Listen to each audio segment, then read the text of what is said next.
الكلاب اللي موجودين هون هن كلهم شيان صالون خارج البيت، يعني ما بيكبروا. بين كل جنس والتاني بيتراوح الكبر تبعهم، يعني هيدا جنسه بابيون، يعني تقريبا بيصير بال4-5 كيلو. هيدا ميني بنشر الاسود، هيدا ميني بنشر بيضلوا صغير كمان حوالي 3 كيلو تقريبا. هيدول اخوة 3 نفس الجنس، اسمه بالشون مالتي.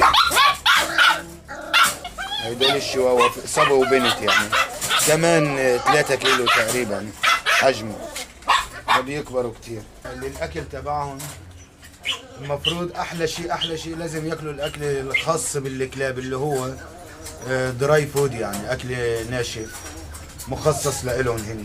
بكل واحد حسب العمر، يعني هلا هيدول الصغار عمرهم بالشهرين 3 في اكل لهالعمر هيدا، وهم ظاهرين من امهم في اكل مخصوص لإلهم.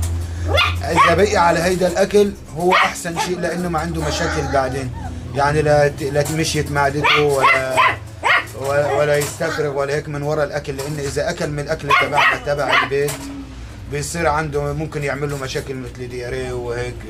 واذا الاشياء الحاره والاشياء المدهنه زي المالينج مارتاديلا هيدول كلهم ما بيسولوا، لان اي اكل فيه بهارات او مدهن هو بيضرهم دغري. الا اذا حبوا طعموه من اكل البيت يبقى لازم يعملوا له اكل معين، اللي هو يجيبوا لحمه هبره مفرومه ناعمه ويسلقوها مع رز او كوسه بزله خضره، يعني بس بدون شيء، بس سلق ولا ملح ولا زبده ولا أي.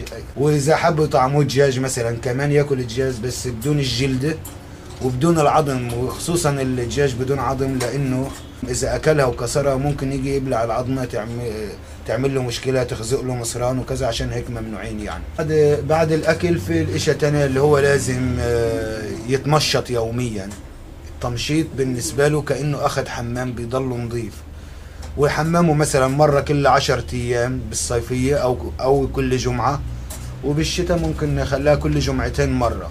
الحمام بيكون مي فتره اكيد، لا سخنه كثير ولا ساقعه، وبالشامبو تبعه. ولما نحب نبلش نحممه دائما هيك، يعني اول شيء بنبلل له جسمه كله مي، وبعدين بنبلش من اول هون لهون، ما بنخلي راسه بالاخر عشان بس يصير مي على راسه، بيصير يشبه هيك بيتلينا. فاخر شيء نحمم له راسه، وبدنا نعمل له زوم كمان حسب نظافته هو. اذا كان كثير مجوي بنعمل له زومين 3 ما بيأثر. وبعد ما الحمام بننشفه كثير منيح بننشفه، من بعد المنشفه نعمل له استشوار. لازم اول فتره ما يروح على البيت بيكسروه محل معين لإله تيبلش يتعلق، يعني مثلا يحطوه بمطبخ او حمام ما بدهم اياه، او على البلكون بس يكون مسكر وما فيش برد اكيد، ويفرشوا له كم جريده حد منه، ويحطوا له مي والاكل تبعه حده كمان.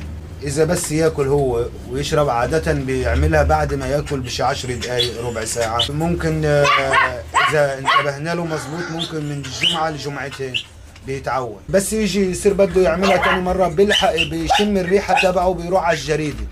وفي الوقت هيدا اذا عملها على الجريده بنصير نحكيه ونقول له برافو وكذا تيزي يعرف، ونعطيه شيء مثل البونبوني تبعهم تيحس انه هو عمل شغله منيحه. من بعد ما يعملها فينا نظهره، مثلا نلعبه شويه بالصالون او كذا، وشي نص ساعه ونرجع نرده ثاني على مطرحه تيعرف يتعود على المطرح. اذا عمل بالغلط شي مره بدك تعيطي عليه وتاخديك فرجيه على مطرحه وتعيطي عليه وهو عم بيعملها، لان اذا عيطت عليه بعد ما يعملها مش هيعرف لشو عم بتعيط عليه. في فيتامينات لإلهم، وفي سبراي عشان اذا عندهم حشرات مثلا، في شامبوات سيك بدون مي عشان وهو بعده خلقان ما بيسوى نعمل له دوش، في سبراي عشان اذا في حشرات من وراه هو على السجاد بيروحوا، في الاشياء اللي بقى فريش هيدول عشان ريحه التم تبعهم، في ثياب لإلهم.